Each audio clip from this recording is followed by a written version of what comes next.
Hey everyone, and welcome. Today, we're diving into the future of how we make, well, just about everything. We're going to break down the journey from a regular, old school factory to what we call a smart factory, a place that can literally think for itself. So let's jump right in. So let's start with this one big question. What if a factory could actually think? I'm not talking about just following pre-programmed instructions. I mean sensing what's happening around it, predicting problems before they even start, and adapting its own operations on the fly. That right there is the whole idea behind building an intelligent manufacturing system. All right, first things first, digital transformation is a huge buzzword that gets thrown around a lot. But in the world of manufacturing, it means something really specific. It's all about a massive shift away from manual, hands-on control to intelligent, automated systems.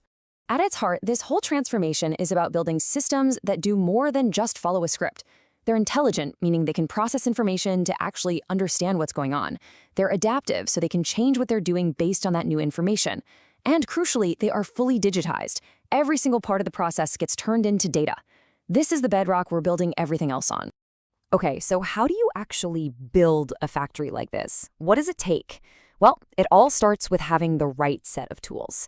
Let's take a look at the core technology toolkit. These are the absolute essential building blocks for any smart factory. First up, we have the digital twin. Now this is cool. Imagine a perfect, real-time virtual avatar of your entire factory running on a computer. With this digital model, you can run all kinds of simulations, predict when a machine might fail, and tweak your processes for peak efficiency, all without ever touching the real production line. It's a total game changer for planning. Next in the toolkit are cyber-physical systems, or CPS for short. You can think of this as the bridge that connects the digital world to the physical world. Sensors on a real machine send data to the digital system. The system analyzes it and then sends instructions right back to the machine, telling it how to adjust. It's this constant feedback loop that makes the whole process self-aware and self-adapting. But you might be asking, where is all this data coming from? Well, that's where the Internet of Things, or IoT, comes into play. Just think of it as the factory's central nervous system. It's this huge network of connected sensors and devices spread all across the production line, constantly collecting and sharing just a massive flood of real-time data. Now, when you have that much data pouring in constantly from your IoT network, you need some serious horsepower to store it and make sense of it all. And that's exactly the job of cloud computing. It acts as the central brain and the storage hub for everything, handling the data, running those complex digital twin simulations, and connecting all the different software systems together. So, to quickly recap our toolkit, we've got digital twins for simulation, we have cyber-physical systems to connect the real world with the virtual one, the Internet of Things is our data collector, and cloud computing provides all the muscle. The glue that holds it all together, that's data analytics and machine learning, which turn all that raw data into smart, actionable decisions. Okay, so we have all these amazing individual components, but having a bunch of powerful tools just sitting there isn't very useful, right? The real magic happens when you connect them all, making them work together as one single intelligent system. If you look at any big company, they rely on a whole suite of different software. You've got an ERP system for the big picture business stuff, like finance and supply chain. Then you have an MES, which keeps an eye on the actual work happening on the factory floor. And maybe a LIMS for handling quality control data. The problem is, in a traditional factory, these systems almost never talk to each other. They're stuck in their own little silos. For a smart factory to work, that has to change. And the key word here is interoperability. That's just a fancy way of saying all your different systems need to be able to speak the same language.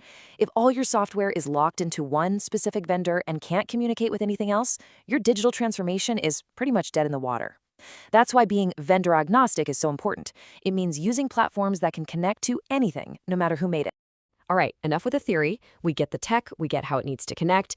Now let's look at where the rubber meets the road. This isn't just a futuristic idea, it's already happening and it's transforming some of the world's biggest industries.